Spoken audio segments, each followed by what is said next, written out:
नमस्कार दोस्तों, मैं पांडे सर लक्ष्य डिफेंस अकादमी मुरार की तरफ से आज आपका पुनः स्वागत करता हूं। बेटा, आज अपन न्यू वीडियो लेकर हाजिर हुए हैं इतिहास में बौद्ध धर्म से रिलेटेड। ठीक है, तो आज अपन बौद्ध धर्म का बेसिक देखेंगे। तो बौद्ध धर्म के बारे में देखें। पहला पॉइंट, बौद्ध धर्म के संस्थापक कौन थे? बौद्ध धर्म के संस्थापक थे गौतम बुद्ध, जिन्हें क्या कहा जाता था? एशिया का ज्योतिपुंज कहा जाता था, लाइट ऑफ एशिया कहा जाता था। ठीक है, गौतम बुद्ध का जीवन परिचय पढ़ेंगे अपन। इससे पहले अपन ने जैन धर्म से रिलेटेड क्वेश्चन देखे थे। तो गौतम बुद्ध का जीवन परिचय, जन्म कब हुआ था? जन्म हुआ था 563 ईसा पूर्व लुम्बिनी कपिलवस्तु के निकट नेपाल में हुआ था इनका जन्म। बचपन का नाम क्या था? सिद्धार्थ। पिता का नाम क्या था? शुद्धोधन था, जो कि कपिलवस्तु के शाक्य गण के प्रधान थे। माता का नाम क्या था? महादेवी या महामाया। इनका क्या हुआ था? बुद्ध के जन्म के 7वें दिन इनका देहांत हो गया था। ठीक है, तो इनका पालन पोषण किसने किया था? पालन पोषण किया था मौसी महाप्रजापति गौतमी द्वारा।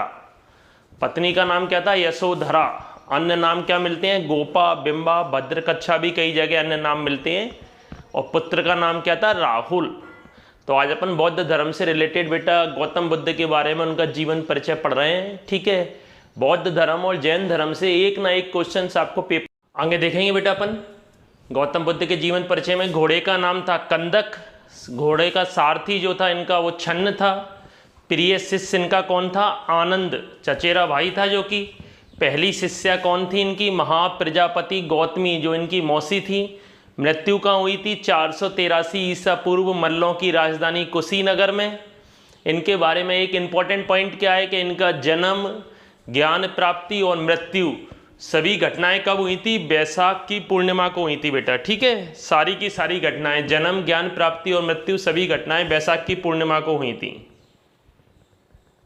इन्होंने बेटा एक दिन अपने भ्रमण के दौरान, एक दिन ये घूमने निकले थे, तो उन्होंने भ्रमण के दौरान अपने जीवन में 4 ऐसी घटनाएं देखी जिससे इनका मन किसकी ओर उत्पन्न हो गया? वैराग्य की ओर उत्पन्न हो गया। ठीक है, इनके मन में वैराग्य जाग गया, मतलब इनके मन में ये जाग गया कि सब चीज़ छोड़ छाड़ के अलग जीवन व्यतीत करना चाहिए। क्या क्या देखा इन्होंने? एक तो बूढ़ा व्यक्ति देखा, परेशान था। बीमार व्यक्ति देखा, परेशान था। सब देखा कि सब जा रहा था, एक सब परेशान थे सब। ठीक है, लेकिन एक सन्यासी देखा जो कि खुशी नजर आ रहा था। ठीक है, तो इसके कारण उनके मन में क्या हो गया? वैराग्य उत्पन्न हो गया। ठीक है, इनका तो इन्होंने गृह त्याग कब किया है? 29 वर्ष की अवस्था में इन्होंने अपना घर छोड़ दिया। इस घटना को है ना बौद्ध धर्म में क्या कहा गया? महाविनिष्क्रमण कहा गया। इस घटना को, गृह छोड़ने की घटना को बौद्ध धर्म में महाविनिष्क्रमण कहा गया। ठीक है, तो कब छोड़ा इन्होंने? 29 वर्ष की अवस्था में इन्होंने घर छोड़ दिया है। घर छोड़ने के बाद बेटा सबसे पहले कहाँ पहुंचे? ये वैशाली पहुंचे। इन्होंने बोध गया में पीपल के वृक्ष के नीचे निरंजना नदी के तट पर इन्हें क्या हुआ? ज्ञान की प्राप्ति हुई। ठीक है, महात्मा बुद्ध ने अपना पहला उपदेश वाराणसी के पास ऋषि पत्तनम सारनाथ में 5 ब्राह्मणों को दिया। बहुत इंपॉर्टेंट क्वेश्चन है बेटा। महात्मा बुद्ध ने अपना पहला उपदेश पूछा जाता है कहाँ दिया था? सारनाथ में दिया था। ठीक है, और इनके प्रथम गुरु कौन थे? अलार कलाम सिद्धार्थ के प्रथम गुरु थे। अलार कलाम सिद्धार्थ के प्रथम गुरु थे। बेटा आगे बुद्ध ने अपने उपदेश कौन सी भाषा में दिए थे? बुद्ध ने अपने उपदेश पाली भाषा में दिए। बुद्ध ने अपने सर्वाधिक उपदेश कहाँ दिए थे? बुद्ध ने अपने सर्वाधिक उपदेश दिए थे कौशल देश की राजधानी श्रावस्ती में दिए थे। बौद्ध धर्म के 3 रत्न कौन कौन से हैं? बुद्ध है, संघ है और धम्म है।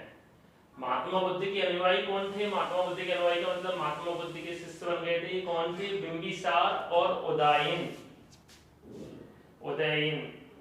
ठीक है बेटा, नोट कर ले जाइए सब पॉइंट्स कॉपी में। सारे के सारे पॉइंट्स आपको वही बताए जा रहे हैं जो एग्जाम में पूछे जाएंगे। हर एक पॉइंट जो बोर्ड पे लिखा हुआ है बेटा आपके लिए मोस्ट इंपॉर्टेंट है। अंडरलाइन कर दिए जो आपको याद रखना है। जैसे पूछा जाएगा बुद्ध ने अपने उपदेश किस भाषा में दिए, तो पाली लिखा हुआ है ना।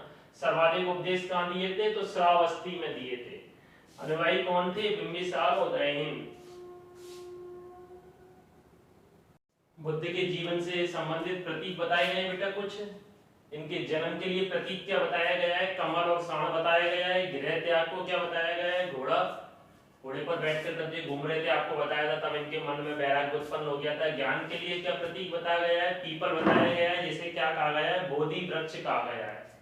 निर्माण के लिए क्या बताया गया है, पद चिन्ह बताया गया है। मृत्यु के लिए स्तूप, स्तूप का मतलब इनके अस्थि अवशेष, इनके मृत्यु के बाद इनकी जो अस्थियां थी उनको 8 जगह अलग अलग दफनाया गया। सबसे बड़ा स्तूप कौन सा है आपको मालूम है, एमपी में सांची में है, सांची का स्तूप सबसे बड़ा स्तूप है। ठीक है, तो ये बुद्ध के जीवन से संबंधित प्रतीक भी याद रखना है। प्रतीक यानी आपको जन्म के लिए क्या प्रतीक है, गृह त्याग के लिए क्या प्रतीक है, ज्ञान के लिए क्या है, निर्वाण के लिए क्या है और मृत्यु के लिए क्या है। देखेंगे अपन बुद्ध की मृत्यु के बाद बेटा 4 बौद्ध संगीतियां हुई थी, यानी 4 बौद्धों की मीटिंग हुई थी। तो संगीति लिखी गई है, वर्ष लिखा गया है, स्थान लिखा गया है और कौन राजा था ये लिखा गया है। तो पहली संगीति कब हुई थी, 483 बीसी में। कहाँ हुई थी, राजगीर में। राजा कौन थे, अजातशत्रु। दूसरी कब हुई थी, 383 बीसी में।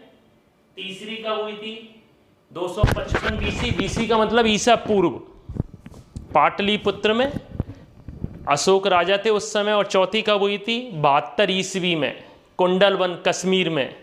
इस समय राजा कौन थे, कनिष्क थे। और इस समय बौद्ध धर्म 2 भागों में बट गया था। कौन कौन से 2 भाग थे, हीनयान और महायान। ठीक है बेटा, तो उधर कितनी मीटिंगें हुई थी, जैन धर्म में आपको मालूम होना चाहिए 2 मीटिंगें हुई थी। इधर कितनी हुई है, 4 मीटिंगें हुई हैं। ठीक है, उनके स्थान बताए गए हैं, उनके राजा बताए गए हैं, उनके वर्ष से आपको याद होना चाहिए। मोस्ट इंपॉर्टेंट क्वेश्चन है।